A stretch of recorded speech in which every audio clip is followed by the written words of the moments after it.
சீசர்கள் நோவாவை பார்த்தது கிடையாது. நோவா எப்படி இருப்பார்னு கூட தெரியாது. ஆனால் கால சூழ்நிலைகளை அடையாளப்படுத்தி இயேசு கிறிஸ்து சீசர்களுக்கு கற்றுத்தருகிறார். இந்த மாதத்தில் பல்வேறு இடங்களில் நிலநடுக்கம் ஏற்பட்டு பல்லாயிரக்கணக்கான மக்கள் மரித்திருக்கிறார்கள். இயற்கை பேரிடர்கள், பெரிய அளவில் நடக்கக்கூடிய நிகழ்வுகள் நாம் இந்த காலங்களில் கேட்டுக்கொண்டிருக்கிறோம். எல்லினோ என்று சொல்லப்படுகிற ஒரு மிகப்பெரிய ஒரு வெப்பமயமாகுதல் தேசத்தை இப்போ கஷ்டப்படுத்திட்டு இருக்கு. திடீர்னு வெயில் அடிக்கும், திடீர்னு மழை பெய்யும், திடீர்னு காத்தடிக்கும், திடீர்னு உப்புசமாகும். இதெல்லாம் கணிச்சு வச்சிருக்காங்க விஞ்ஞானிகள். இப்படிப்பட்ட நிலையை அடையாளப்படுத்துகிறார் ஆண்டவர். இதெல்லாம் நீங்க கவனிக்கிறதுக்கு முன்ன மக்களுடைய வாழ்க்கை எப்படி இருக்கும் அப்படிங்கிறத அந்த சீசர்களுக்கு அவர் ஒரு பிக்சர் போட்டு காண்பிக்க விரும்புகிறார். அப்படி காண்பிக்க நினைக்கும் பொழுது ஒரு மனுஷனை குறித்து அங்க சொல்கிறார். அவர் பெயர் நோவா. இந்த நோவா என்பவர் ஆதாமினுடைய இரண்டாவது மகன் சேத்தினுடைய வழிகளில் பிறக்கக்கூடியவர். இந்த நோவா முதல் மகன் காயின், இரண்டாவது மகன் ஆபேல். ஆபேல் காயினால் கொலை செய்யப்பட்டதற்கு பின்பு ஆண்டவர் ஒரு மகனை கொடுத்தார். அந்த மகனுக்கு பேர் சேத். சேத்துடைய சந்ததிகளில் இருந்து பிறக்கிறவர் இந்த நோவா. கிட்டத்தட்ட அவங்களுடைய சந்ததிகளில் தான் ஏனோக்கு பிறக்கிறார். ஏனோக்கு என்று சொல்லப்படுகிற அந்த தேவ மனிதன் தேவனோட நடந்தவர், தேவனோடு பேசினார், தேவனோடவே வாழ்ந்த ஒரு பின்னணி சமூகத்தை சேர்ந்தவர்கள் இவர்கள். அது மாத்திரமல்ல, நீண்ட நெடிய நாட்களாக வாழ்ந்த ஒரு தலைமுறை மெத்துசலாம் அப்படிங்கிற பார்த்தீங்கன்னா 960 வருஷத்துக்கு மேலே வாழ்ந்திருக்கிறார். அப்படி ஒரு சந்ததிகளில் இந்த மனுஷன் பிறக்கும் பொழுது அவங்க அப்பா இந்த குழந்தைய பெற்ற பொழுது ஒரு பெயரை வைக்கிறாரு. அப்படி பேர் வைக்கும் பொழுது அந்த காலத்து பேரெல்லாம் ஒரு நோக்கத்தோடவும் அந்த பேருக்குள்ள ஒரு அர்த்தத்தோடவும் பேரை வைப்பாள். அப்படி அன்னைக்கு என்னெல்லாம் கஷ்டம் இருந்ததுங்கிறத அவங்க அப்பா நினைவுபடுத்தி வைக்கப்பட்ட பெயர். ஆதியாகமத்தின் புஸ்தகம் 5ஆம் அதிகாரம் 27, 28, 29. கர்த்தர் சபித்த பூமியிலே நமக்குண்டான வேலையிலும் அப்படி கையின் பிரயாசத்திலும், வேலை கடினம், வாழ்க்கை கடினம், ஒரு ஆறுதல் இல்லாத ஒரு நிலை, சோர்ந்து கிடக்கும் ஒரு நிலையில இந்த குழந்தைகளுடைய முகத்தை பார்க்கும் பொழுது அவன் நம்மளை தேற்றுவான்னு நினைச்சு வச்ச பேர் தான் நோவா. அந்த நோவா கிட்ட அந்த பிளட் ஜீன் வேலை செய்யுது பாருங்க. நோவா வாழ்ந்த காலங்களில் இருந்த மக்கள் எல்லாரும் மிக கொடுமையான மக்களாக வாழ்ந்து இருக்கிறார்கள். தேவனுக்கு எவ்வளவு தூரம் துரோகம் செய்ய முடியுமோ, துர்ராகிதம் செய்ய முடியுமோ, அநியாயம் செய்ய முடியுமோ, எவ்வளவு தூரம் ஆண்டவரை வருத்தப்படுத்த முடியுமோ அவ்வளவு தூரம் ஒரு வருத்தப்படுத்தின அந்த காலத்தில் ஒரு ஆறுதலை லாமைக்கு பெற்றுக்கொள்ள வேண்டும் என்று விரும்பினார். அப்படி பெற்றுக்கொள்ளும் பொழுது அந்த குழந்தை பிறந்ததுக்கு அப்புறம் அவருக்குள்ள ஒரு ஆறுதல் உண்டானது. அந்த ஆறுதலுக்கு பின்பதாக வைக்கப்பட்ட பெயர் தான் நோவா என்று சொன்னால் ஆறுதல். மனுஷ வாழ்க்கையில் நமக்கு தேவையான ஆறுதல், சமாதானம், சந்தோஷம் அந்த குடும்பத்தில் நோவா கொடுக்கிறார். 6ஆம் அதிகாரத்துக்குள்ள நீங்க போகும் பொழுது இந்த சரித்திரத்தை சீசர்களுக்கு ஆண்டவர் நினைவுபடுத்துகிறார். பாருங்க, காலம் எவ்வளவு வேணாலும் உருண்டு போகலாம், எவ்வளவு வேணாலும் மக்கள் பிறந்து ஒரு சந்ததி வருகிறது, ஒரு சந்ததி போகிறது. இதுதான் இந்த உலகத்துக்குள்ள நடந்து கொண்டிருக்கக்கூடிய சைக்கிள் சிஸ்டம். ஒரு சந்ததி பிறக்கும், ஒரு சந்ததி போகும். இப்படிதான், இப்படி இறங்கும், இப்படி போகும். இதுதான் உலகத்துல மனுஷ வாழ்க்கையில் இருக்கக்கூடிய நிலையற்ற வாழ்வில் நடக்கக்கூடிய ஒரு தேவனுடைய திட்டம். அவன் வாழவே முடியாது. ஒரு குறிப்பிட்ட வயசுக்கு மேல அவன் ஒரு நிலையை அவன் அடைந்தாக வேண்டும். இப்படிப்பட்ட சூழ்நிலையிலும் மனுஷன் பெருக தொடங்கினார்களாம். 6வது வசனத்தில் வாசித்து பாருங்கள். 6:1 மனுஷர் பூமியின் மேல் பெருக துவங்கி அவர்களுக்கு குமாரத்திகள் பிறந்தபோது தேவகுமாரன் மனுஷகுமாரத்தைகளை அதிக சவுந்த பிள்ளைகள் என்று கண்டு அவர்களுக்குள்ளே தங்களுக்கு பெண்களை தெரிந்து கொண்டார்கள். அப்பொழுது கர்த்தர், என் ஆவி என்றைக்கு மனுஷனுடைய போராடுவதில்லை, அவன் மாம்சம் தானே, அவன் இருக்க போகிற நாட்கள் 120 வருஷம் தான் என்றார். மனுஷகுமாரன் வர்ற காலத்துல அடையாளப்படுத்தி சீசர்கிட்ட சொல்றாரு, யுத்தங்களுடைய செய்திகளை கேட்பீங்க, கலங்காதீங்க. கொள்ளை நோய்களை பற்றி கேட்பீங்க, பயப்படாதீங்க. உங்களை இந்த உலகத்திற்குள்ள காட்டி கொடுப்பார்கள், தேவாலயத்தில் வைத்து அடிப்பார்கள், கவலைப்படாதிருங்க. ரைட்டு, மனுஷகுமாரன் வருகிற காலம் நெருங்கிடுச்சு. இதெல்லாம் உங்களுக்கு அடையாளம். இதையெல்லாம் நீங்கள் புரிந்து கொண்டு வாழ்வதற்கு இவைகள் எல்லாம் உங்களுக்கு அடையாளப்படுத்துகிற விஷயங்களை நான் இப்பொழுது உங்களுக்கு கற்றுக் கொடுத்து கொண்டிருக்கிறேன் என்று சீசர்கிட்ட சொல்கிறார். மனுஷகுமாரன் வரும்பொழுது இப்படிதான் மக்கள் இருக்க போகிறார்கள். பெண் கொண்டும் பெண்ணெடுத்தும் விருந்துண்டும் விருது கழித்தும் தங்களுக்கு உண்டான எல்லா களியாட்டுக்களையும் சந்தோஷத்தை பொங்கி வாழ்ந்து தங்க வாழ்க்கையை ஏகோபித்த ஒரு நிலையில மக்கள் வாழ்வார்கள். இதுதான் கடைசி உலகத்தினுடைய முடிவில் பார்க்கப்படுகிற ஒரு பெரிய அதிரடியான ஒரு மாற்றம். இன்னைக்கு சமூகத்துல பல விஷயங்களை இன்றைக்கு நாம் கேள்விப்படுகிறோம். போதைய பொருள்களுடைய கலாச்சாரம், மதுபானத்தினுடைய கலாச்சாரம், விபச்சாரத்தினுடைய கலாச்சாரம். மக்கள் தங்களுடைய வாழ்க்கையும் தங்களுடைய சரீரத்தையும் தங்களுடைய ஆத்மத்தையும் தூய்மையாய் வைத்துக் கொள்ள முடியாதபடிக்கு உலகத்தின் பிரபஞ்சத்தின் அதிபதி எவர்களை கரைப்படுத்தலாம், எவர்களை தேவனிடத்திலிருந்து பிரிக்கலாம், எவர்களை பாதாளத்திற்கு உரியவர்களாய் தரலாம் என்று கெச்சித்து திரிகிற சிங்கத்தை போல அலைஞ்சு அவரால் ரட்சிக்கப்பட்டவர்களைத்தான் குறிவைத்து தாக்குகிறான். இதுதான் இம்பார்ட்டன்ட். அப்படி ஆதாமின் பிறப்பில பிறந்த இந்த சந்ததிகள் தேவனுக்கு துரோகத்தை செய்தார்கள். அந்த மக்கள் கூட்டத்தில் ஒரு மனுஷனை அவர் நீதியுள்ளவராக கண்டார். மனுஷகுமாரன் வர்ற காலத்துல நீதி உள்ளவர்களை தேவன் தேடுகிறார். நீதிமான்களை தேவன் இந்த பூமியிலே பாதுகாத்து வருகிறார். அவர்களை பரலோகத்திற்கென்று ஆயத்தப்படுத்திட்டு வரார். நீதிமான்கள் உருவாக்கப்பட வேண்டும். நீதிமான்கள் தாங்களுடைய வாழ்க்கையில அவருக்கு என்று வருகைக்கென்று காத்திருக்கிற அந்த ஏக்கம் ஒவ்வொரு நாளும் நம்முடைய வாழ்வில் உண்டாக வேண்டும். அவங்க தான் நீதிமான். இந்த உலக வாழ்க்கையை குறிச்சோ இந்த உலக வாழ்க்கையை குறித்து நாம் சிந்திச்சுட்டு இருக்கிறதுலையோ ஒண்ணுமே கிடையாது. நம்முடைய ஏக்கம் எல்லாம், நம்முடைய சிந்தை எல்லாம், நம்முடைய எதிர்பார்ப்பு எல்லாம், எப்பொழுது ஆண்டவரே உம்முடைய முகத்தை நான் பார்ப்பேன், எப்பொழுது நான் உம்முடைய சமூகத்தை நான் தரிசிப்பேன். நீதிமான்களுடைய இருதயம் அப்படிப்பட்ட ஏக்கத்தோடு தான் நிற்குங்க. அவங்க அதுல தான் பிரியமா இருப்பாங்க. உலகத்தாருக்கு உலகம்தான் பிரியமா இருக்கும். அப்படிதான் அன்னைக்கு அந்த மக்கள் இவங்களாம் என்ன தப்பு பண்ணாங்க தெரியுமா? அன்றைக்கு இருந்த தேவகுமாரர்கள் மனுஷகுமாரத்திகள் அதிக சௌந்தரியம் உள்ளவர்கள், ரொம்ப அழகா இருக்காங்கன்னு சொல்லி தங்களுக்குள்ளேயே அவங்க கல்யாணம் பண்ணிக்கிட்டாங்க. அப்படி கல்யாணம் பண்ணது எவ்வளவு பெரிய தப்பு நடந்தது தெரியுமா? தேவகுமார்கள் என்று சொல்லப்படுகிறவர்கள் பரலோகத்திலிருந்து இறங்கி வருகிற தேவதூதர்களுடைய சாயல்ல பிறந்தவர்கள். அவங்க என்ன பண்ணக்கூடாதுன்னா, ரத்தமும் மாம்சமா இருக்கக்கூடியவங்க கல்யாணம் பண்ணக்கூடாது.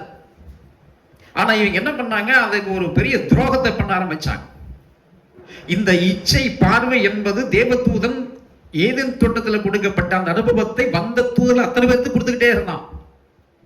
பாருங்க, மனுஷ வடிவிலே தேவதூதர்கள் இறங்கினார்கள். பரலோகத்தில் லூசிபர் என்று அழைக்கப்பட்ட, கேருப் என்று அழைக்கப்பட்ட இந்த தேவதூதன் அங்கிருந்து இறங்கி வருகிற தூதர்களை எல்லாம் அவன் அடையாளம் கண்டு கொள்வதில் ரொம்ப சாமர்த்தியம் உள்ளவனாக அவன் இருந்தான். ஆகவேதான் இறங்கி வந்த அத்தனை தூதர்களுக்கும் அவன் ஒரு மிஸ்கைட் பண்ணான், ஒரு டிஸ்டர்பன்ஸ் கொடுத்தான். என்ன கொடுத்தான்னா, தேவனுடைய திட்டத்தை அவர்கள் செய்யக்கூடாதபடிக்கு, தேவனுடைய சித்தத்தை இந்த தேவதூதர்கள் செய்யக்கூடாதபடிக்கு அவர்களை பாவத்தில் தள்ள ஆரம்பித்தான். எவ்வளவு மாஸ்டர் பிளான் பாருங்க. நம்முடைய வாழ்க்கையில யார் மாஸ்டர் பிளான் போடுறாங்களோ இல்லையோ, இவன் பக்காவா மாஸ்டர் பிளான் போடுவான். நம்ம கமத்தி எறிகிறதுக்கு, தேவனை விட்டு தூரப்படுத்துகிறது. அப்படி திருமணம் செய்யக்கூடாத தேவகுமாரர்களை திருமணம் செய்ய வைக்கிற ஆசையை தூண்டினான். அப்படி தூண்டி அவன் கல்யாணம் பண்ணும்போது பிறந்த குழந்தைகள் தான் ராட்சசர்களாய் பிறந்தார்கள். ராட்சசர்கள்னா என்ன? கோலியாத் எப்படிப்பட்ட மனுஷனாக இருந்தான்? அவன் பயங்கரமான உயரம் 6 அடி, இது எத்தனையோ அங்கலம் உள்ள மனுஷன் அவனை பற்றி சொல்கிறான். இப்போ சமீபத்தில் கூட அகழ்வாராய்ச்சியில் அவருடைய எலும்புக்கூடுகளை எடுத்திருக்கிறார்கள். அந்த எலும்புக்கூடுகள் எடுத்து பார்க்கும் பொழுது கரெக்டாக அவருடைய மண்டை ஓட்டில் ஒரு ஓட்டை இருக்குது. அந்த மண்டை ஓட்டுக்குள்ள தாவீது கூழாங்கல்ல அடித்து வீழ்த்தின ராட்சசனுடைய மண்டை ஓட்டில் அந்த அடித்து ஓட்டையான தழும்பு அதில் இருக்கிறதுனால தான் அகழ்வாராய்ச்சியில் என்ன பண்ணியிருக்காங்க, வேதத்தை எடுத்து கம்பேர் பண்ணி பார்க்கும் பொழுது இவர் வேதத்தில் சொல்லப்படுகிற கோலியாத். ராட்சசர்கள் அப்படிப்பட்ட தைரியம் கொண்ட மனுஷனை அப்படி எலுமிச்சைக்காய் பிடிச்சு போடுற மாதிரி போட்டுருவாங்க. ராட்சசர்களுக்கு இருக்கக்கூடிய பவர் இது பெருக தொடங்கி விட்டது. மனுஷர்கள் முழுவதும் மிருகமாய் மாற ஆரம்பித்து விட்டார்கள். அப்படிப்பட்ட காலம் நோவா வாழ்ந்த காலம். அதனாலதான் அதை பிரகடனப்படுத்துகிறார். இயேசு கிறிஸ்து மணவாளனாகிய கிறிஸ்து வரும் பொழுது மனிதர்கள் மிருகத்துக்கு ஒத்தவர்களாய் மாறும். இன்னைக்கு பாருங்க, மனுஷனை ஈவு இரக்கமின்றி அடிக்கிறான். இன்னைக்கு யாருக்குமே ஒருத்தனை அடிக்கணும்னு நினைச்சானா உடனே அடிச்சிடறாங்க. ஒருத்தனுடைய வாழ்வை முடிக்கணும்னு நினைச்சா முடிச்சிடறாங்க. அவங்களுக்குள்ள அந்த ஜீவன் இருக்கிறது. அவர்கள் பாவம், அவர்கள் நம்ம அப்படி செய்யக்கூடாதுன்னு நினைக்க கூடாதபடிக்கு இன்றைக்கு அவர்களுக்குள்ள அந்த தைரியத்தின் ஆவி கிரியை செய்ய ஆரம்பிக்கிறது. ராட்சசர்கள் அப்படி பூமியில பெருக தொடங்கின பொழுது இது தேவனுடைய திட்டமே அல்ல.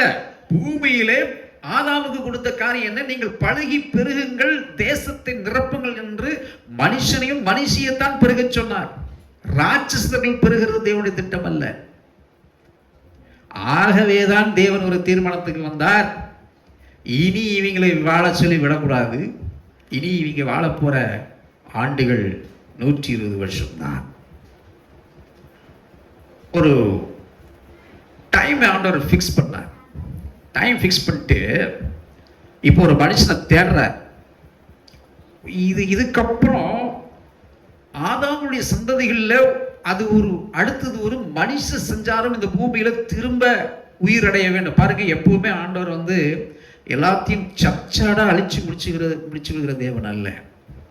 அடுத்தது ஆண்டவர் ஒரு துளிர் விட பண்ணுகிற தேவன். நம்ம வாழ்க்கையில் எல்லாமே முடிஞ்சதுன்னு நாம நினைச்சுக்கிட்டு இருப்போம்.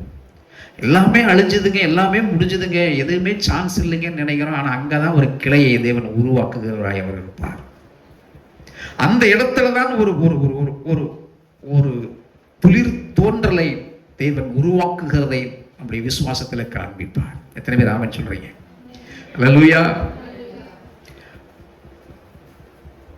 ஆண்டவர் நோவாவை கண்டார். அங்க இன்னைக்கு நான் பேசுற அந்த மனுஷனை பாருங்க. அந்த மனுஷனுக்கு ஆண்டவர் கொடுக்குற பாருங்க, 2000 வருஷத்துக்கு முன்னால இந்த மனுஷனை பற்றி உட்கார்ந்து இயேசு கிறிஸ்து சீசர்கள் உட்கார்ந்து டிஸ்கஸ் பண்றாங்க. அவங்க டிஸ்கஸ் பண்ணும்பொழுது பரலோகமே இறங்கி வரும். பரலோக தேவ மனுஷர்களை பற்றி பேசும் பொழுதெல்லாம் பரலோகமே இறங்கி வரும். ஆகவே பக்தன் படினும் பரலோகமே உண்மை துதிப்பதா, கர்த்தாவே இழந்தருளுங்கப்பா. பரலோகத்தின் தேவ மனிதர்களை குறித்து நாம் பேசும் பொழுது, சிந்திக்கும் பொழுது, ஜெபிக்கும் பொழுது, தியானிக்கும் பொழுது பரலோகத்தின் மகிமை இறங்கி நிற்கும். மறுரூப மலையில ஆவிக்குள்ளாக மாறுகிறார்கள் சீசர்களும் இயேசு கிறிஸ்துவும். பாருங்க, பேதுரு, யோவான், இன்னொரு சீசன் உட்கார்ந்து மோசையை பார்க்கிறார்கள், எலியாவை பார்க்கிறார்கள். பார்க்கும் பொழுது பேதுரு சொல்லுகிறார், ஆண்டவரே, இந்த மறுரூப மலையில நாம மறுரூபம் ஆகியிருக்கிறது ரொம்ப நல்லா இருக்கு ஆண்டவரே, ரொம்ப பிரசன்னமா இருக்கு. நாம் இனி இந்த மறுரூபமான நிலைமையிலிருந்து நம்ம திரும்ப மனுஷனா போறதே வேணாம், நாங்க இப்படியே இருந்துக்கலாம். இங்க உமக்கு ஒரு கூடாரம், இங்க இந்த மோசைக்கு ஒரு கூடாரம், எலியாவுக்கு ஒரு கூடாரத்தை போட்டு இங்கேயே இருந்துடலாம் ஆண்டவர். அப்படிப்பட்ட மகிமை தேவ மனிதர்களோடு இருக்கும் பொழுது இறங்கும். தேவ மனுஷனுக்கு அவ்வளவு பவர் இருக்கு. எலியாவின் இடத்துல இரட்டிப்பான அபிஷேகத்தை பெற்ற ஒரு தேவ மனுஷன். அவர் இறந்துட்டாரு. அவர் யாராவது கொண்டு போய் அடக்கம் பண்ணும் பொழுது பக்கத்தில் கிடந்த பிரேதத்தில் இவருடைய எழுப்புப்பட்ட உயிரோடு எழுந்துட்டான். பைபிள் வசனங்கள் ஆதாரங்கள் இருக்கிறது. தேவ மனிதர்கள் அப்படிப்பட்ட அபிஷேகத்தை பெற்றவர்கள். அப்படி அது அழிந்து விடாதபடிக்கு அவர் பிளான் பண்ணாரு. 120 இயர்ஸுக்குள்ள ஒரு காரியத்தை முடிச்சிட போறோம். நம்ம ஒரு மனுஷனை உருவாக்குகிறார், அந்த மனுஷனை பார்க்கிறார். பார்க்கும் பொழுது ஆண்டவர் சொல்றாரு, அதே 6ஆம் அதிகாரத்துல 8-9 வசனத்துல வாசிங்கள். நோவாவுக்கோ கர்த்தருடைய கண்களில் கிருபை கிடைச்சது. பாருங்க, அன்றைக்கு இருந்த அத்தனை மக்களையும் அழித்து விட திட்டம் போட்ட ஆண்டவர், ஆனால் அவருடைய கண்கள்ல மட்டும் இந்த குடும்பத்தின் மீது ஒரு கிருபை. கிருபைன்னா என்ன? தகுதியே கிடையாது. அவருடைய அன்பை பெறுகிறதற்கும் அவருடைய அரவணைப்பை பெறுகிறதற்கும் அவருக்கு ஒரு சான்ஸ் கிடைச்சது. பாருங்க, அதுக்கு பேர் தான் கிருபை. இந்த வாழ்க்கை நமக்கு எல்லாத்துக்கும் ஒரு சான்ஸ். இந்த வாழ்க்கை, இன்னைக்கு வாழ்ற இந்த மனுஷ வாழ்க்கை என்பது நமக்கு கொடுக்கப்பட்டிருக்கக்கூடிய மிக உன்னதமான ஒரு வாய்ப்பு. இந்த வாய்ப்பில் தேவன் நமக்கு கொடுக்கிற கிருபை ஒன்று இருக்கிறத பாருங்க, நம்மளை வாழ வைக்கிறதுக்கு, நமக்கு நித்திய ஜீவனை கொடுக்கிறதுக்கு. அந்த வாய்ப்பு தான் இன்னைக்கு கிருபையின் காலம். நோவாவுக்கோ கிருபை கிடைத்தது, ஆனால் இன்றைக்கோ கிருபையின் காலத்துல எல்லாத்திற்கும் இந்த கிருபையை தேவன் இலவசமாக வச்சிருக்கிறார். எல்லாத்துக்கும் நீங்கள் விரும்பினாலும் விரும்பாவிட்டாலும் கிருபை நமக்கு, அந்த அன்பு, காப்பாற்றப்படுகிற அன்பு, நோவாவுக்கு காப்பாற்றப்படுகிற அன்பு, அவருக்கு மட்டும், அவருடைய குடும்பத்துக்கு மட்டும் கிடைத்த அந்த அன்பு இன்றைக்கு சகல உலக மக்களுக்கும் இலவசமாக வைக்கப்பட்டிருக்கிறது. அதான் கிருபை. அந்த கிருபை இன்னைக்கு இலவசமா இருக்கிறதுனால தான் யாரும் வாங்க மாட்டேன்றாங்க, பெற்றுக்கு இவ்வளவு விருப்பப்பட மாட்டேன்றாங்க. அந்த கிருபையை எனக்கு அவசியம் இல்லைன்னு நினைக்கிறாங்க. ஏன்னா அது இலவசம் இஷ்டம்.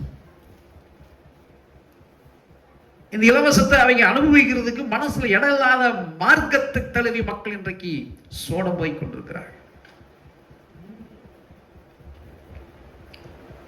தகுதியே இல்லாத நோவாவுக்கு தேவன் தம்முடைய தகுதியின் அன்பை வெளிப்படுத்தினார்.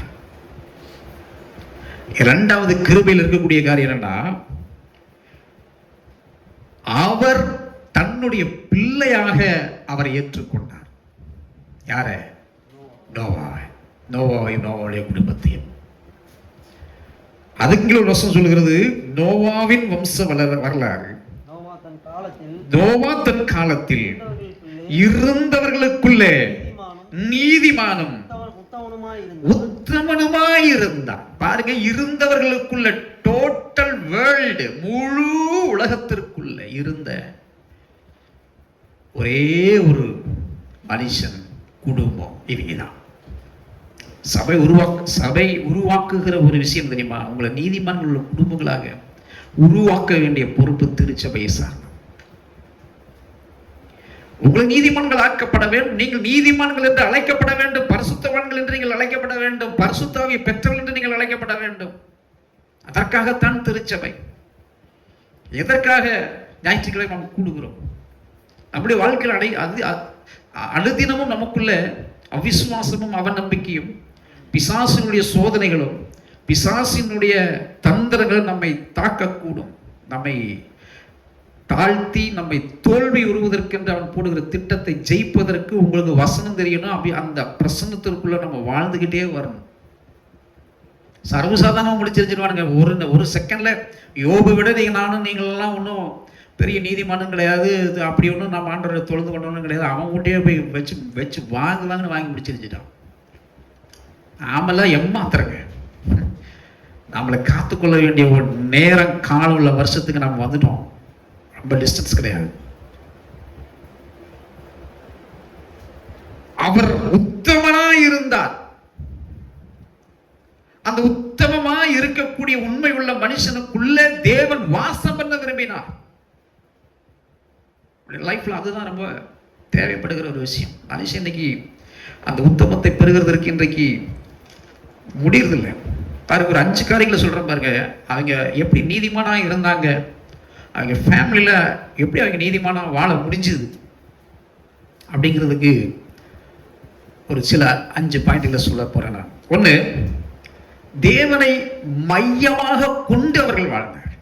அவங்களுடைய லைஃப்ல எல்லாத்திலையும் பிரதானப்படுத்தி, எல்லா விஷயத்திலும், ஈச் அண்ட் எவ்ரி மூமெண்ட்லையும் அவரை மையப்படுத்தி வாழ விரும்பின ஒரு குடும்பம். பாருங்க, நீதிமான் என்று அழைக்கப்பட்ட இந்த மனுஷன் நீதி உள்ளவனாக அவர் மட்டும் கிடையாது, அவரை சார்ந்திருந்த 3 மகன்களும் 3 மருமகளும் தன் மனைவியும்.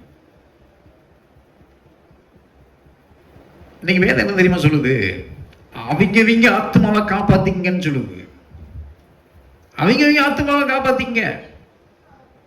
லோத் ஒரு நீதிமானாக எபிரேயர்ல சொல்லப்படுகிறது. ஆனால் அந்த பட்டணத்திற்கு நியாய தீர்ப்பு வரும் பொழுது அவரவர்கள் ஆத்மாவை காப்பாற்றுகிறதற்கு திரும்பி பார்க்காம ஓடுகிறார்கள். திரும்பி பார்த்தா போச்சு, முடிஞ்சு போச்சு. அங்க திரும்பி பார்த்து, ஐயோ என் மனைவி எவ்வளவு தூரம் வர்றாங்கன்னு பாக்குறதுக்கோ, எங்க வீட்டுக்காரர் எவ்வளவு தூரம் வராங்க ஓடுறாங்கன்னு பாக்குறதுக்கோ, நான் பெத்த குழந்தைங்க என் பிள்ளைங்க எவ்வளவு தூரம் வராங்கன்னு பாக்குறதுக்கோ இனி எங்கன்னு இல்லை, நேரம் இல்லை. மனுஷகுமாரனாகிய கிறிஸ்து வரும் பொழுது, சகோதரா சகோதரியே, உன் மனைவி மக்களை திரும்பி பார்க்கறதுக்கு கூட உனக்கு ஒரு செகண்ட் நேரம் இருக்காது. நீ ஓட வேண்டிய நேரம் காலம் நெருங்கிட்டு இருக்கு. தேவனை பிரதானப்படுத்தக்கூடிய விஷயம் உங்களுடைய வாழ்வில் தெரிய வேண்டும். அங்கதான் தேவன் பிரியப்படுகிறவராய் மாறுகிறார். யோசுவா 24ஆம் அதிகாரம் 15வது வசனத்தை எடுத்து வாசிப்போம். அங்கே இஸ்ரவேல் ஜனங்களுக்கு யோசுவா இந்த தேவனை மையமாக கொள்வது, எப்படி ஆராதிப்பது என்பதை உள்ளிட்ட விஷயங்களை அவர்களுக்கு அங்கே போதிக்கிறார். யோசுவா 24:15.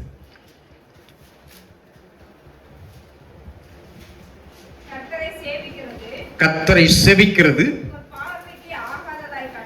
உங்களுடைய பார்வைக்கு ஆகாததாய் கண்டால் பின்ன யாரை நீங்கள் சேவிப்பீர்கள் என்று இன்றைக்கு தெரிந்து கொள்ளுங்கள்.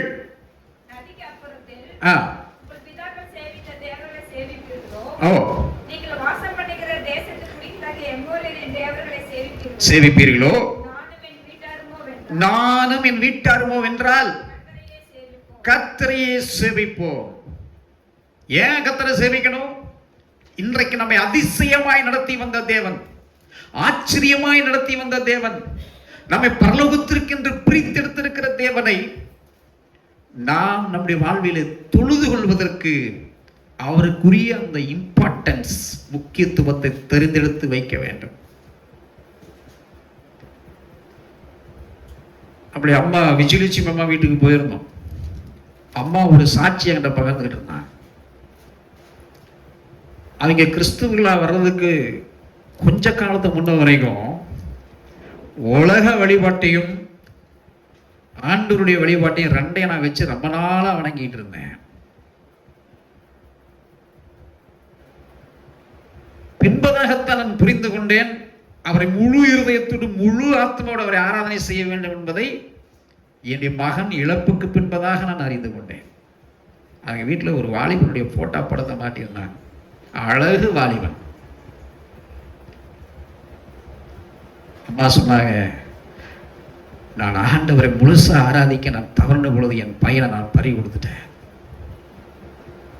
ஒருவேளை நான் உண்மையாக முழுமையாக நான் ஆண்டவருக்குள்ள நான் இருந்திருந்து இது எல்லாத்தையும் நான் விலகி இருந்திருப்பேன், ஆனால் என் பையனை நான் இழந்திருக்க மாட்டேன்.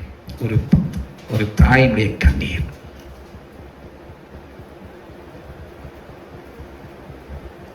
ஒரு நீதிமான் வாழக்கூடிய குடும்பத்திற்குள்ள தேவன் வாசம் பண்ண விரும்புவார். கர்த்தர் உங்களுடைய குடும்பத்துக்குள்ள வாசம் பண்ணுகிறதுக்கு ஏங்குவாருங்க. அப்படியே அதான் ஆண்டவர், இந்த குடும்பத்துக்குள்ள நான் வாசம் பண்ண விரும்புகிறேன். ஆகவே யோசுவா சொன்னாரு, ஆண்டவர் நான் மட்டும் கிடையாதுப்பா, நானும் இந்த இஸ்ரவேல் என்னும் ஃபேமிலி, இந்த கூட்டம், நானும் என் வீட்டாருமோ வென்றால் உங்களை தான் நாங்கள் ஆராதிப்போம். நோவாவுடைய வாழ்க்கையில் எடுத்த முடிவு என்ன தெரியுமா? இந்த ராட்சசர்கள் எடுக்கக்கூடிய கலாச்சாரத்திலேயோ ராட்சசர்கள் பின்பற்றக்கூடிய எந்த ஒரு காரியத்திலேயோ எங்களை நாங்கள் ஈடுபடுத்திக் கொள்ள எங்களுக்கு விருப்பம் இல்லை. எங்கள் தகப்பன் வழியிலே ஆராதித்த தேவனை நாங்கள் எப்பொழுதும் ஆராதிப்பதையே நாங்கள் விரும்புகிறோம். அவங்களுடைய வாழ்க்கையில் இருந்த முதல் ஒரு பாயிண்ட் ஆஃப் வியூ, தேவனை மையமாக கொண்டவர்களாக அவர்கள் வாழ்ந்தார்கள். இன்னைக்கு நிறைய பேர் அப்படிதான் மனசுல நினைச்சுக்கிறோம், ஆண்டவரை உண்மை இல்லாம ஒண்ணு இல்லாம அப்படி இப்படி மனசுல பேசிக்கிட்டு நம்ம பாட்டுக்கு உலகத்துல ரோட்ல ஓடிக்கிட்டு இருக்கிறோம். அதெல்லாம் ஏட்டு சுரக்க கறிக்கு உதவாது. உங்க மனசும் கர்த்தருடைய மனசும் இணைந்த ஒரு வாழ்க்கை இருக்குது பாருங்க, அங்கதான் அந்த ஐக்கியத்தின் வெளிப்பாட்டிலே தேவன் செயல்படுவார். பெயரெல்லாம் பேசிட்டு இருக்கிறதெல்லாம் எனக்கு தெரியும், அவரை தெரியும், எனக்கெல்லாம் அப்படி தெரியும் இப்படி தெரியும்லாம் உதட்டளவில் பேசிட்டு இருக்கிறத தேவன் விரும்பல. உள்ளத்தின் இருதயத்தின் அளவில் பேசுறது தான் தேவன் விரும்புகிறார். அவர் சொல்லுகிறார், தாவீதை அபிஷேகம் பண்ணும் பொழுது சாமுவேலை பார்த்து சொல்லுகிறார், மனுஷன் முகத்தை பார்ப்பான் சாமுவேல், நான் இருதயத்தை பார்க்கிற தேவன். நீ வெளித்தோற்றத்தை பார்த்துக்கிட்டு இருக்கிற, அவன் ரொம்ப அழகா இருக்கிறான், அவன் தான் இந்த இஸ்ரவேலுடைய ராஜாவா வருவன், நீ அப்படி நீ நினைச்சுக்கிட்டு இருக்கிற. இல்ல சாமுவேல், நான் இருதயத்தை பார்க்கிற தேவன். அப்படி இருதயத்தை பார்க்கிறார் ஆண்டவர். இரண்டாவது, நீதியும் உண்மையும் உள்ள வீடாய் அவர்கள் வாழ்ந்ததினாலே அவர்களுக்கு விடுதலை கொடுக்கப்பட்டது. நீதிமொழிகள் 11ஆம் அதிகாரம் 21வது வசனத்தை வாசிப்போம். நீதிமொழிகள் 11:21. கையோட கை கோர்த்தாலும் துஷ்டன் தண்டனைக்கு தப்பான், நீதிமானுடைய சந்ததியோ விடுவிக்கப்படும். பாருங்க, 120 வருஷத்துல ஒரு டார்கெட். அத்தனை பேரத்தையும் இந்த காலகட்டத்தில் பஸ்பமாக்க வேண்டும் என்று கொடுக்கப்பட்ட அந்த டார்கெட்ல நீதிமான் என்னாக்கப்படுகிறான்? விடுவிக்கப்படுகிறான். சொல்லுகிறார், நீதிமானுடைய சந்ததி விடுதலையாக்கப்படுகிறது. காரணம் அவங்க ஆண்டவருக்கு கொடுத்த அந்த முக்கியத்துவம், பிரெஃபரன்ஸ். அதனால இயேசு கிறிஸ்து உலகத்துக்குள்ள தன்னுடைய பிரசங்கத்தில் சொன்னாரு, தேவனுடைய ராஜ்யத்தை குறிச்சே சிந்திச்சுக்கிட்டு இருக்கேன், இயேசு கிறிஸ்துவை பற்றியே யோசித்துக் கொண்டு இருக்கேன். எப்படிங்க பாஸ் இதையே நினைச்சுக்கிட்டு இருக்கிறது? நான் அதை நினைக்க வேண்டாமா, இதை நினைக்க வேண்டாமா, அதை யோசிக்க வேண்டாமா? எனக்கு பல யோசனை, எத்தனை யோசனையாகவே இருக்கட்டும். நம்முடைய மனசு, நம்முடைய சிந்தையும் அவரை நேசிக்கிற விதத்தை ஒரு விதத்தில் அதை நேசித்து கொண்டே இருக்கும். ஒரு பக்கம் அந்த ஹார்ட்டுக்கு அவ்வளோ ஒரு காரியம் இருக்கு பாருங்க. அவருக்கு உருவாக்கி இருக்கிற இன்னர் உறுப்புகள்லேயே ஒரு பக்கம் அந்த ஆண்டவரை பற்றின ரிலேஷன்ஷிப்பில் அந்த இருதயம் என்னாயிட்டே துடிச்சுக்கிட்டே இருக்கும். ஒரு செகண்ட் ரெஸ்ட் பண்ணுது, ஒரு செகண்ட் அது வேலை செய்யுது. வேலை செய்யும் போது உலகத்தை பற்றி அதை சிந்திக்குது, ரெஸ்ட் பண்ணும்போது தன்னை உண்டாக்கின தேவனை நினைக்குது. இவ்வளவு கடல் ஜீவ ராசிகளிலே இருக்கக்கூடிய மீன்கள், முதலைகள், உள்ளே வாழக்கூடிய சுறா மீன்கள் உள்ளிட்டவைகள் எல்லாம் ஏற்ற வேளையில் ஆகாரத்தை தருவார் என்று வானத்தை நோக்கி காத்திருக்குமா. அதுகளுக்கெல்லாம் தெரிகிறது கூட இன்றைக்கு 6 அறிவு படைத்த மனிதனுக்கு இன்றைக்கு தெரியவில்லை. இது ஆண்டவருக்கு ரொம்ப மகிழ்ச்சியா இருக்குன்னு நீங்க நினைக்கிறீங்களா? எவ்வளவு பெரிய வேதனை நிறைந்த ஒரு காரியம். உடைய குடும்பத்தை தேவன் நீதி உள்ள குடும்பமாக இருந்தால் மட்டும்தான் அவர் துன்மார்க்கனை அழிக்கும் பொழுது நீதி உள்ளவர்களை தேவன் விடுவிக்கிறார். அவங்க வாழ்க்கையில அந்த 8 பேருடைய வாழ்க்கையில் 8 பேர், இந்த 8வது மாசத்துல 8 பேர் தான் சிந்திக்கிறோம். இந்த 8 பேர் ஒரு துவக்கத்தின் சரித்திர குடும்பமாக மாறுகிறார்கள். அவருடைய வாழ்க்கையில ஒன்ன போல, அதாவது நோவா மட்டும் நீதிமான் கிடையாது, அவருடைய மனைவியும் அந்த நீதியை பின்பற்றுகிறார்கள்.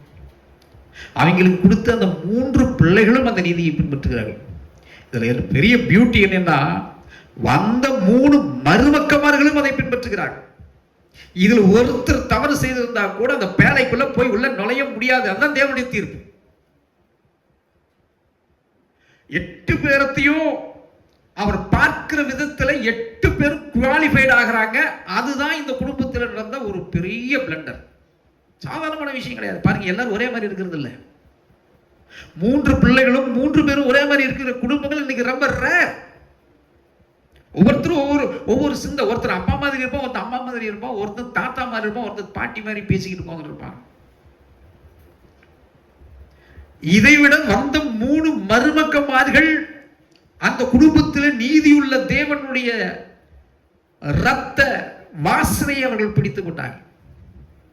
ஒரு மருமக கூட அந்த இடத்துல பின்வாங்கவே இல்லை. இதுதான் பயங்கரமான சிந்திக்க வேண்டிய ஒரு விஷயம். அத்தனை பேரும் அந்த நீதிக்குள்ளே உட்படுத்தப்படுகிறார்கள். அவங்க பொய் பேசல, ஏமாற்றல, கபட செய்யல. இன்னொன்று என்ன தெரியுமா, அவங்க அப்படி வாழ்றதுக்கு இன்னொரு மிக பேசிக்கலான ரீசன் பண்டிதர்கள் சொல்கிறார்கள். தன் 3 பிள்ளைகளுக்கும் அப்பா அம்மா எக்ஸாம்பிளா வாழ்ந்தார்களாம். நோவாவும் நோவாவுடைய மனைவியும். அந்த 3 பிள்ளைகள் தகப்பன் தாய் வழியிலே நடப்பதற்கு அவர்கள் எப்படி வாழ்ந்தார்களோ அதை அந்த பிள்ளைகள் தங்களுடைய வாழ்விலே பாடமாக எடுத்துக்கொண்டார்கள். அதனாலதான் சொல்லுகிறது, தகப்பன் தாய் எவ்வழியோ அவ்வழியே பிள்ளைகள் வளர்கிறார். இன்னைக்கு எத்தனை குடும்பங்களை பார்த்துக்கிடுங்க, தகப்பன் ஒரு மார்க்கமாக இருப்பாங்க, அம்மா ஒரு மார்க்கமாக இருப்பாங்க. பிள்ளைகள் எதை பிடிக்கிறதுன்னு தெரியாம தடுமாறுவார்கள். என்னத்தை பிடிக்கிறதுனே தெரியல. அப்பா எப்படி இருக்கிறாங்க, அம்மா எப்படிங்கிறாங்க. அதனாலதான் அந்த ஒருமித்த ஆவி எங்கே இருக்கிறதோ, எங்கே 2-3 பேர் என் நாமத்தினாலே கூடுகிறார்களோ அங்கே ஒரு யூனிட்டி, ஒரு ஒற்றுமையை இந்த குடும்பத்தில் தேவன் பார்த்தார். அதுல பயங்களும் அவங்களுடைய பசங்களும் அந்த இடத்துல நிராகரிக்கப்படல, மருமக்கமார்களும் நிராகரிக்கப்படல. மாறாக அவர்கள் எல்லாரும் அங்கீகரிக்கப்பட்டவர்களாய் மாறுகிறார்கள். மனுஷகுமாரன் வருகிற காலம் ரொம்ப நெருங்கி இருக்குங்க. நாம் இன்னைக்கு எவ்வளவு ஃப்ரீவெல்லா பேசிட்டு இருக்கோம், ரொம்ப சௌகரியமா பேசிக்கிட்டு இருக்கோம். உங்களுடைய குடும்பம் நீதியுள்ள குடும்பமாக இருந்து கொண்டிருக்கிறதா சகோதர சகோதரியே? ஆண்டவர் குறித்த காலங்கள் நிறைவேறிக்கொண்டே வருகிறது. உங்களுடைய அன்பெல்லாம் கரெக்டா இருக்கா? உங்களுடைய குடும்பத்திற்குள்ள தேவன் சரியா செயல்படுகிறாரா? இல்லை உலகம்தான் உங்களுக்குள்ள பெரிய போக்கா போயிட்டு இருக்குதுன்னா, உங்களுடைய குடும்பத்துக்குள்ள வரக்கூடிய சூழ்நிலைகளை யாராலும் தடுக்கவே முடியாது. தடுக்கிறதுக்கு ஊழியனுக்கு ஓரளவுக்கு தான் சக்தி, ஓரளவுக்கு தான் வாதாட முடியும். மோசே ஓரளவுக்கு தான் அந்த ஜனங்களை வாதாடி மரணத்தை தடுக்க நிறுத்த முடிஞ்சது. ஒரு சில இடங்கள்ல மோசேனால முடியல. கறி வேணும், சாப்பிட்டே ஆகும் நின்ன பொழுது மோசே வாதாடி இருப்பார்னு நம்புறான, வாதாடினது எழுதப்படவில்லை. ஆனால் அந்த காடைக்கறிகளை சாப்பிட்டு முடித்து அடுத்த செகண்ட் பல்லுக்குள் இருக்கக்கூடிய கரித்துகளை குச்சி விட்டு எடுக்கிறதுக்குள்ள அத்தனை பேரும் கரிதனம் முடிச்சுட்டாங்க. டோட்டலா ஊழியர்கள் ஒரு குறிப்பிட்ட ஸ்டேஜுக்கு மேல ஒரு ஆத்துமத்திற்காக, ஒரு ஆவிக்காக வாதாட முடியாது.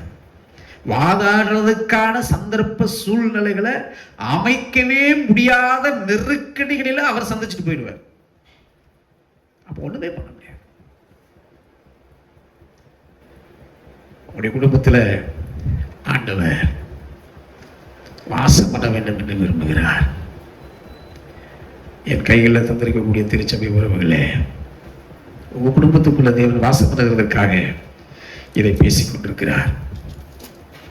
ஒன்று, தேவனை மையமாக கொண்ட உத்தம வாழ்க்கை. இரண்டாவது, நீதியும் உண்மையும் உள்ள ஒரு வாழ்க்கை. குழந்தைகளுக்கு நல்ல பெற்றோராய் அவர்கள் வாழ்ந்தார்கள். நல்ல பெற்றோராய் இருக்கணும். நல்ல பெற்றோராக நீங்க வாழ்ந்தா தான் உங்க குழந்தைகள் சரித்திரம் படைக்கும். இல்லைன்னா தகப்பனை போல புள்ள, தாயை போல நூலை போல சேர, தாயை போல புள்ள. உங்க ஜென்ம சுபாவங்கள் எல்லாத்தையும் நாம் அறிக்கை செய்து தேவ சமூகத்தில் நீதியை பெற்றுக்கொள்ள வேண்டும். சார், திரும்ப திரும்ப உங்களுக்கு சொல்கிறேன், மனுஷகுமாரன் வர்ற காலத்தில் தயவு செய்து அவரோட போயிடுறதுக்கு ஆயத்தமாயிருங்க. அவர் வர்ற காலத்தில் நாம் ஒருவேளை நம்முடைய பெயரும் நம்முடைய குடும்பம் விடுபட்டு விட்டால் அதைவிட ஒரு பெரிய துரதிர்ஷ்டம் வேறு எதுவும் இருக்க முடியாது. பயங்கரமான அது காரியம். மூன்றாவது காரியம், அன்பும் மன்னிப்பும் உள்ள ஒரு குடும்பம். நீதிமானுடைய குடும்பத்தில் இருக்கக்கூடிய சாராம்சம், நீதிமான்களுக்கு ஃபேமிலியில் என்னெல்லாம் இருக்குங்கிறது சாராம்சம். ஒன்று, அவங்க தேவனை வர்ஷிப் பண்ணுவாங்க.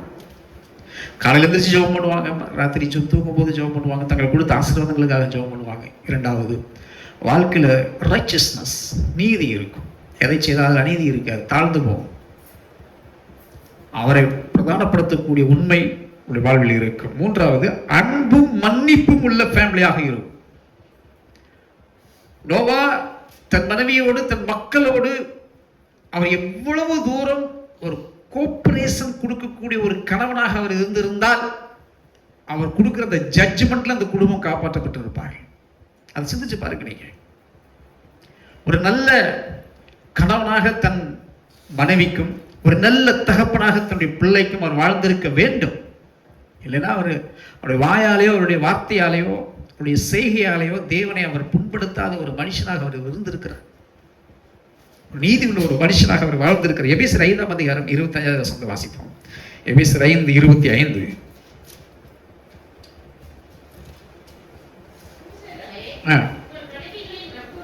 அன்பு கூறுங்கள், அப்படியே கிறிஸ்துவும் சபையில் அன்பு கூர்ந்து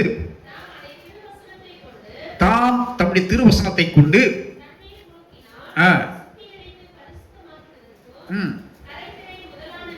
கரை திரை முதலானவைகள் ஒன்றுமில்லாமல் மகிமையுள்ள சபையாக தமக்கு முன்பு நிறுத்திக் கொள்வதற்கு தம்மை தாமே இந்த மணவாட்டியாகிய திருச்சபைக்கு மணவாளனாகிய கிறிஸ்து ஒரு ஃபேமிலி ரிலேஷன்ஷிப்ல தான் இந்த சபையை தேவன் ரன் பண்ணுகிறார். நாம் எல்லாரும் மணவாட்டிகள். நாம் அவருடைய ரத்தத்தினாலே சம்பாதிக்கப்பட்டக்கூடிய நமக்கு பேரு சர்ச். நம்ம எல்லாம் தான் சர்ச், நம்ம எல்லாம் தான் சபை. சரௌண்டிங் இல்ல, நம்ம ஜீவன், நம்முடைய ஆவி, சரீரம் அவருக்கு ஆலயமாய் நாம் இருக்கிறோம். ஒரு புருஷன் மீது அன்பு கூறுகிறது, மனைவி கணவன் மீது அன்பு கூறுகிற அன்பு எப்படிப்பட்டதாக இருக்கிறதோ அப்படித்தான் கிறிஸ்துவுக்குள் நீங்கள் நீதி உள்ளவர்களாக கட்டப்படுகிற ரிலேஷன்ஷிப்பிலும் நாம் எல்லாரும் மனவாட்டியாகிய நாம் எல்லாரும் மணவாளனாகிய கிறிஸ்துவின் உள்ள அந்த அன்பிலே நாம் வளர வேண்டும் என்பதை தேவன் விரும்புகிற நீதி. ஒன்று ஃபேமிலி லைஃப்லையும் நாம் அந்த அன்பில் மதித்து நடக்கணும், அந்த அன்பில் தூய்மையாய் நாம் இருக்கணும், சகிக்கணும். எந்த சூழ்நிலையிலும் அவருடைய பிரமாணத்திற்கும் அவருடைய கட்டளைகளுக்கு மீறி நாம் பாவம் செய்கிறவர்களாய் இல்லாமல் பார்த்துக்கொள்ள வேண்டும். நீதி உள்ளவர்களாய் வாழ்கிறீர்கள் அன்பார்களே. நம்முடைய வாழ்க்கையில கர்த்தர் நீதியை எதிர்பார்க்கிறார். தப்பு நடந்துருச்சுன்னா மன்னிச்சு பழகும், வைராக்கியம் பாராட்டக்கூடாது. ஃபேமிலி லைஃப்ல நிறைய தப்புகள் நடக்க வாய்ப்பு இருக்கிறது, மன்னிக்க முடியாத குற்றங்கள் நடக்க வாய்ப்புகள் இருக்கிறது. நாம் எல்லாரும் மன்னிக்க முடியாத பாவிகள். நம்ம வாழ்க்கையில் நாம் செய்து விட்ட தப்புக்கு மன்னிப்பே கிடையாது. அப்படின்னா என்ன? ஆதாம் ஏவாள் செய்து விட்ட வாய்ப்புக்கு மன்னிப்பே கிடையாது. நாம் பிறந்ததே ஒரு பாவ பிறப்பு. நமக்கு சாபமும் மரணமும் நமக்கு நரகமும் உண்டான வாழ்க்கை தான் நம்ம வாழ்க்கை. அவரே மன்னிச்சு நம்மளை ஏற்று புத்திர சுவிகாரத்தின் ஆவி நமக்கு தந்திருக்கிறாருன்னு சொன்னா நாம் எல்லாருமே எவ்வளவு தூரம் இறங்க வேண்டும். நோவாவுடைய குடும்பத்திற்குள் பிரச்சனை வராத குடும்பம் கிடையாது. நம்முடைய குடும்பங்களில் வரக்கூடிய பிரச்சனைகள் நம்முடைய குடும்பங்களுக்குள்ள வந்திருக்க வேண்டும், அதுதான் குடும்பம். ஆனால் அந்த குடும்பம் உடையாமல் சிதையாமல் பாதுகாத்து தன்னுடைய குடும்பத்திற்கு வந்த மருமக்களையும் மகளாக பாவித்து ஏற்பட்ட இழப்புகளை எல்லாம் பெருசாக பேசாமல் குடும்பத்தை கண்ணியமாக நடத்தின ஒரு தலைவனாக இருந்தாரே நோவா. அப்படிதான் உங்களுடைய குடும்பத்தை கட்ட வேண்டும் என்று தேவன் விரும்புகிறார். என்னுடைய குடும்பத்தை கட்ட வேண்டும் என்று தேவன் விரும்புகிறார். அன்பும் மன்னிப்பும் அரவணைப்பும் உள்ள குடும்பமாக, நீதிமான உள்ள குடும்பமாக அங்கே இருந்தது. அங்கே சத்தமோ அடிக்கிற அடிகளோ கோபமோ இல்லாத அமைதியின் நிலையை நோவாவுடைய குடும்பம் நிலைநாட்டினார்கள். நிறைய கோரலிங், நிறைய சண்டைகள் நடக்கிறது குடும்பத்துக்குள்ள, கருத்து வேறுபாடுகள், அப்படி மைண்டு ஒத்து போகாத நிலைமைகள் நிறைய ஃபேமிலிக்குள்ள நடந்துக்கிட்டு தான் இருக்குது. ஆனால் நீங்கள் தேவனை சார்ந்திருக்கும் பொழுது நீங்கள் அடங்கி அமைதலாக இருங்கள். காரணம், உங்களுடைய தேவன் சாந்த சொரூபி. ரொம்ப அன்பு நிறைந்த தேவன். அவர் அன்பாக இருக்கிறார். உங்கள் வாயின் வார்த்தைகள் அன்பாக இருக்கட்டும். அன்புதான் சகல பாவங்களையும் மூடும். அன்பு இல்லாதவன் அவன் தேவனுடையவன் அல்ல. நான்காவது காரியம், பிள்ளைகளை தேவ பக்தியிலே நடத்தின உத்தமன். 3 பிள்ளைகள், வாலிபர்கள், ஆண் குழந்தைகள், 3 ஆண் பிள்ளைகள். 10 வயசு வரைக்கும் பிள்ளைகள் அவ்வளவு பாசமா இருப்பாங்க. 10 வயசுக்கு மேல தமிழ் பழம்னு சொல்லி அவன் பங்காளி. பிசாசு கொண்டு வந்து நிறுத்திடுவானுங்க. 11வது வயசு அவன் கண்ணு திறக்கும். ஆனா அண்ணனுக்கு அப்பா தனியா ஒரு சட்டை வாங்கி கொடுத்துருக்காரு, எனக்கே வாங்கல. இந்த அம்மாமார்களுக்கு ஒரு குழந்தை மேல பர்டிகுலரா ஒரு பாசம் வந்து இறங்கி அவங்களுக்கு மட்டும் தேடி தேடி பார்க்கறதுக்கு பாசம் இல்லாதவனுக்கு வேற ஒரு மாதிரி வாங்கி வச்சிருக்கேன். இதுவும் பிசாசு செய்யறதுல பார்சியாலிட்டி, அஃபெக்ஷன். ஆனால் அது உண்மையான அன்பு அதுவல்ல. சில பெற்றோரை பார்த்திருக்கிறேன், சகலமும் சரி நிகர் அன்பில நேசிக்கிற பெற்றோரை நான் பார்த்திருக்கேன். மூத்தவனுக்கு எப்படியோ கடைசியில் இருக்கிறவன் வரைக்கும் அதே அன்பு. அவனுக்கு இதெல்லாம் செஞ்சான்னா கடைசியில் இருக்கிற வரைக்கும் அதுதான். ஆனா இந்த 3 ஆண் பிள்ளைகள் வளரும் பொழுது அங்கே அவர்களுக்குள்ள சலசலப்புகள் வந்ததா, அவர்கள் எப்படி வாழ்ந்தார்கள் என்கிறத பற்றியதான வரலாறு நமக்கு இல்லை. ஆனால் இயேசு கிறிஸ்து அந்த குடும்பத்தை பற்றி சொல்லும் பொழுது அவர்கள் நீதி உள்ள குடும்பமாக இருந்தார்கள் என்றுதான் பதிவு செய்கிறார்கள். அப்ப அந்த 3 பிள்ளைகளுடைய வாக்குவாதங்களை பாரபட்சமின்றி அவருடைய விருப்புகளை தேவனுக்கு விரோதமாக தீர்ப்பளிக்காமல் அந்த 3 பிள்ளைகளையும் அவர் தன்னுடைய கரத்திற்குள்ள வச்சு வளர்த்தி இருக்கிறார். இன்றைக்கு நம்ம எத்தனையோ குடும்பங்கள்ல அப்படி வளர்த்த முடியல. இன்றைக்கு இருக்கக்கூடிய நாகரிகமான உலகத்திற்குள்ள பிள்ளைகளை வளர்த்துகிறதற்கு தடுமாறுகள். அதுக்கு காரணம் என்னன்னா, தேவனுக்கு பயப்படுகிற பயம் இருக்கிறதுங்கிறது வந்து இன்னைக்கு குறைஞ்சு போனதுனால தைரியம் ஜாஸ்தி ஆகுது. எந்த இடத்துல தைரியமா ஒரு குழந்தை ஒரு பையன் சவாலா பேசிட்டு இருக்கானா அவன்கிட்ட என்ன இல்லைன்னா தேவ பயம் இல்லைன்னு அர்த்தம். தேவ பயம் இல்லாதவன் தான் துணிஞ்ச நிமித்தி வாதாடுவான். பயம் இருக்கிறவங்க நம்மகிட்ட ஏதோ தப்பு இருக்கிறதுனால தான் நம்மளுடைய பெற்றோர் ஏதோ நம்மளை ஸ்ட்ரிக் பண்ணிட்டு இருக்கிறாங்க, நம்ம பெரியவர்கள் நம்மளை ஸ்ட்ரிக் பண்ணிட்டு இருக்கிறாங்க. அந்த மிஸ்டேக்ஸை வந்து உணரக்கூடிய ஒரு மனப்பான்மையை தேவன் என்ன பண்ணுவார்னா அந்த பயப்படுகளுக்கு தான் கொடுப்பார். அதனால தான் சொன்னாரு, பெருமை உள்ளவனுக்கு தேவன் எதிர்த்து நிற்கிறார், தாழ்மை உள்ளவனுக்கோ தேவன் கிருபை அளிக்கிறார். 3 பிள்ளைகளுக்கும் அந்த நோவாவுடைய வாழ்க்கையில குதிச்சிருப்பாங்க. பசங்களும் அந்த உலகத்துக்குள்ள போகணும்னு நினைச்சிருப்பாங்க. மண்டையில கொட்டி நறுக்குன்னு கொட்டி உட்கார வச்சுட்டே அது வாழ்க்கை இல்லடா, இதுதான் நம்முடைய வாழ்க்கை அப்படின்னா அந்த ஃபேமிலியை ஆண்டவர் ஒரு கண்ட்ரோலுக்குள்ள நடத்துகிறதுக்கு தேவனுடைய ஞானம் உண்டாயிருக்கும். 3 டாபிக் உங்கள்கிட்ட சொல்லிட்டேன். 1, அந்த குடும்பம் தேவனை மையமாக கொண்டு ஆராதித்த குடும்பம். 2, நீதியை பின்பற்றின குடும்பம். 3, அன்பும் மன்னிப்பையும் பின்பற்றின குடும்பம். 4, பிள்ளைகளை தேவ பக்தியில வளர்த்தின குடும்பம். நீதிமொழிகள் 22ஆம் அதிகாரம் 6வது வசனத்தை வாசிங்கள். நீதிமொழிகள் 22:6. பிள்ளையானவன் நடத்த வேண்டிய வழியிலே அவனை நடத்து, அவன் முதிர் வயதிலும்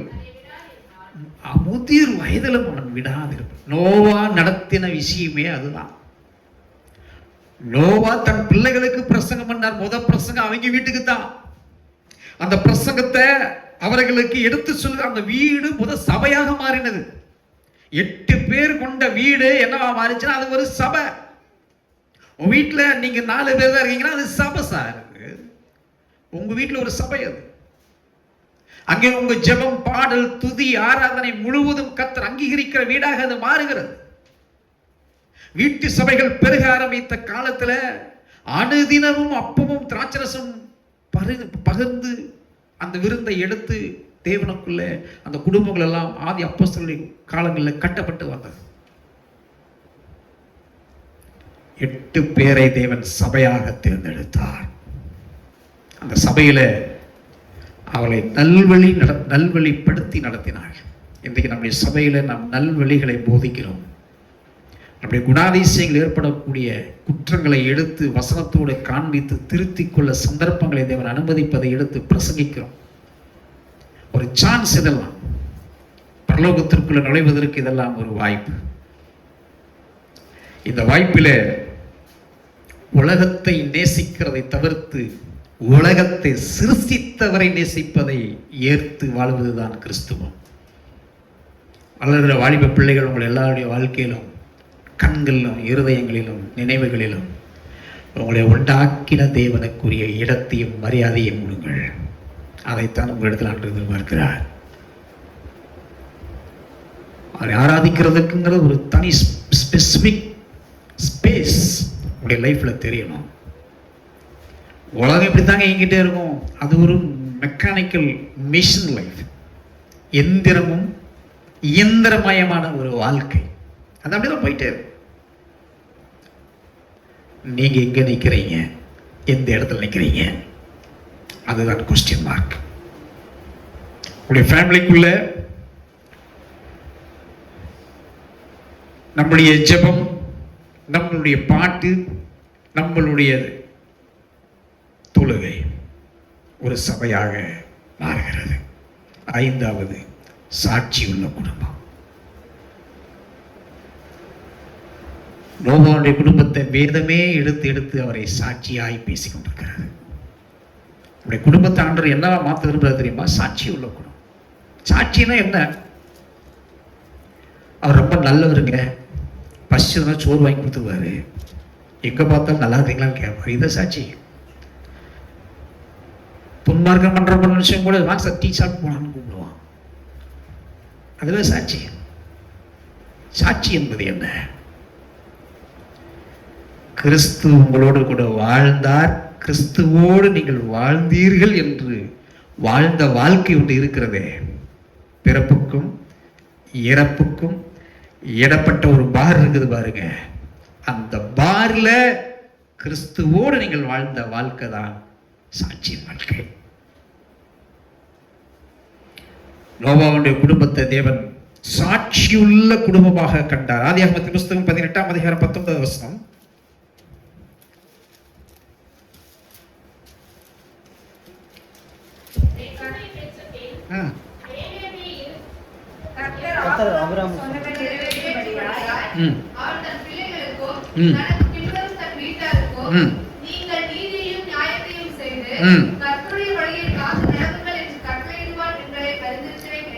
ஆபிரகாமின் வழித்தோன்றலுக்கு முன்பதாக வந்த நோவா கர்த்தருடைய வழிகளிலே நடக்கக்கூடிய குடும்பம் தான் சாட்சி உள்ள குடும்பம்.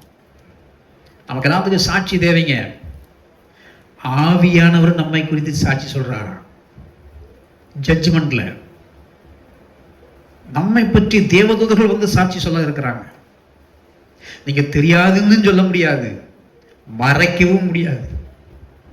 நம்மை பற்றி சாட்சி சொல்லுவதற்கு வாக்கு கடங்காத பெருமூச்சுகளோடு நம்முடைய பரிசுத்த ஆவியை நமக்காக வேண்டுதல் செய்து கொண்டு, எதுக்காக தெரியுமா? என்னையும் உங்களையும் சாட்சிகளாய் வாழ வைக்க வேண்டுவதற்காக. இன்னொரு வசனத்தை வாசிப்போம். சங்கீதம் 128 1-2 வசனங்கள்.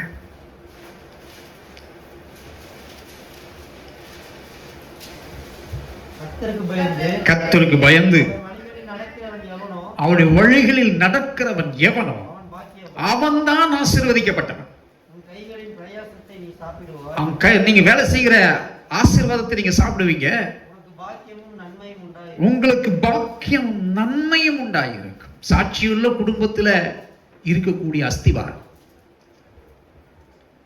அவருடைய கட்டளைகளின்படி, அவருடைய நியாயங்களின்படி நடக்க உங்களுடைய வாழ்க்கை வாஞ்சிக்கும். உங்களை பார்த்தாலே தெரியும் உங்களுடைய இம்பார்ட்டன்ஸ் எதை நோக்கி போயிட்டு இருக்குதுங்கிறத பார்த்தாலே தெரியும். பாலிஸ்டர்களாக ஊழியர்களுக்கு எங்களுக்கே தெரியுதுன்னா ஆண்டவருக்கு நம்ம உண்டாகிற தேவனுக்கு தெரியாதா என்ன? அவருக்கு நல்லா தெரியும்.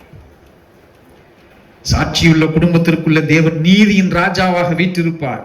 அங்கே தேவன் உங்களுக்குள்ளே ஒரு சிறிய சபையாக உருவாக்கி அவர் ராஜாவாக இருந்து அவர் கொடுக்கிற வேதம் உங்களுக்கு சட்டமாக மாறி அவர் காட்டுகிற அன்பு உங்களுக்கு சுவராக தடுத்து நிறுத்தி உங்களுடைய ஜெபம் ஜீவனாக மாறுகிற குடும்பமாக உருவாக்குகிறாரே, அதுதான் சாட்சியுள்ள குடும்பம்.